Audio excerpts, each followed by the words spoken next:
Упражнение 1 е начертаване на многоъгълници.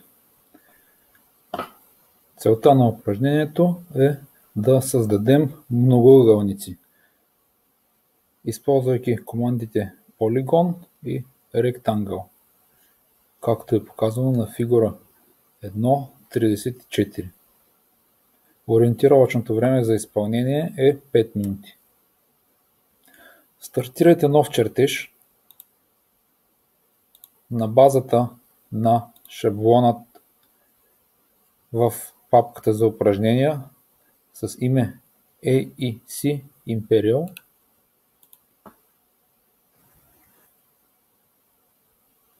След което го запишете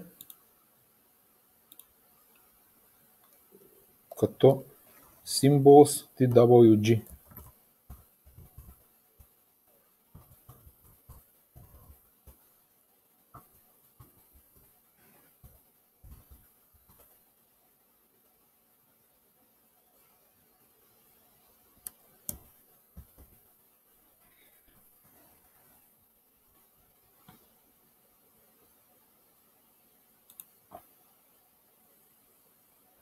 Начертайте символите, показани на фигура 1.34.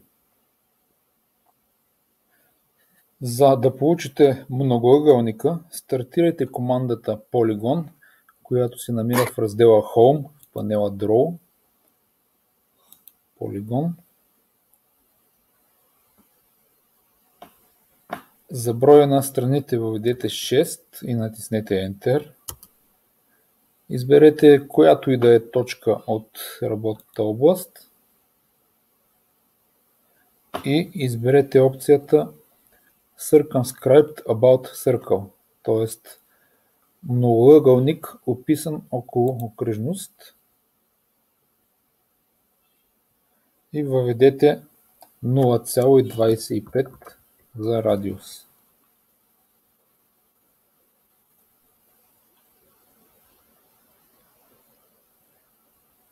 За да увеличите и да приближите изгледа, използвайте Zoom Extents.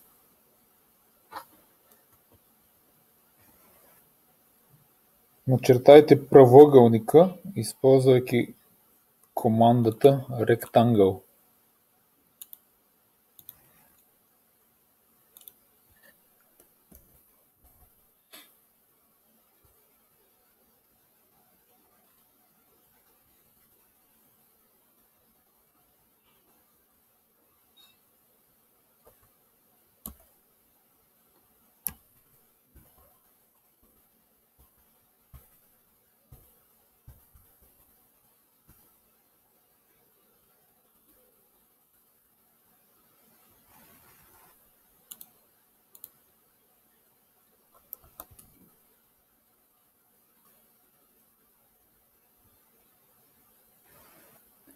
Начертайте триъгълника, използвайки командата Polygon с 3 страни.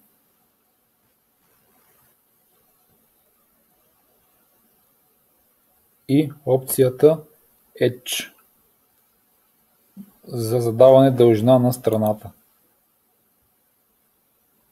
като се посочва първата крайна точка на страната, след което може да се посочи нейната дължина. Запишете и затворете чертежа.